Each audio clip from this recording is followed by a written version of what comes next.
ポメ佐藤ポメコです。早速前回のイラストを投稿した結果ですが、20リツイート43いいねでした。リツイート数は増えたものの、いいねの数は前回の62いいねよりも減ってしまいました。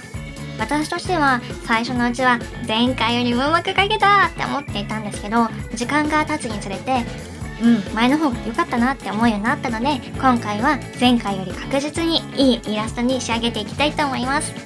なぜ伸びなかったのか原因を考えてみたのですが、服や髪の毛の塗りをざっと影をつけるだけでほとんどしていなかったなということに気づきました。なので今回は色塗りについて勉強していこうと思います。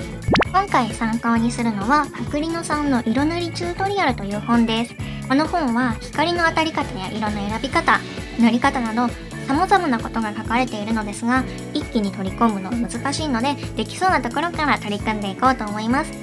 今回頑張っていくのは描き方の順番と肌の塗りについてです。まず描き方の順番としてメインの色を決めた後に、ここから影を描いて影とメインの色の中間色を取って影をなじませた後に、そこからさらに暗い色と明るい色を描いて、最後にポイントとしてハイライトをのせるというのが基本的な描き方だそうです。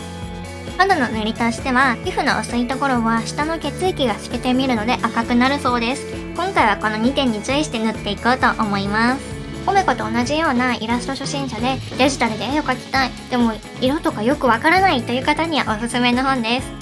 また構図は前回斉藤直樹先生のおすすめ構図から寝転び構図を選んで描いてみましたが、真四角ぎゅうぎゅう詰めもきっとペコラちゃんに似合うので、今回は真四角ぎゅうぎゅう詰めに挑戦していきます。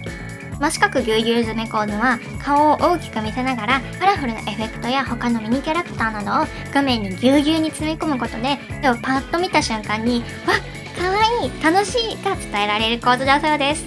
早速イラストを描いていこうと思います。動画内では全身を枠に収めるとのことだったんですが、私にはちょっと難易度が高かったので少しアレンジして、少し上から見つつバストアップまでで詰め込むことにしました。あと上目遣いが好きなので、上目遣いのペコラちゃんを描いていこうと思います。ただここで問題が発生して、本当にそれだけしか考えていなくて、ラフを描くときに細かい部分まで決めずに見切り発車で出発しちゃったため、なかなか納得する仕上がりにならず修正の嵐となりました。何度も直したため最初とは全然違うイラストになってしまいましたが、最終的にこんな感じになりました。少し慣れてない感じもありますが、髪の毛の塗りを頑張れたんじゃないでしょうか。大雑把な影の他に細かい影もつけることができたんじゃないかなと思います。前回よりも髪の毛って感じがしませんか？ちょっとだけ。エフェクトとして人参で集中線のようなものを作ったり、周りに星を散りばめることによって元気な感じやお茶目さが倍増したんじゃないかなと思います。真四角ぎゅうぎゅう詰め構図によってとても見栄えのするイラストに仕上がりました。構図ってすごい。山あり谷ありでしたが、なんとか納得のいくイラストになり、今回も大満足です。今後も経過や完成したものを Twitter で載せていくので、ぜひ見てみてください。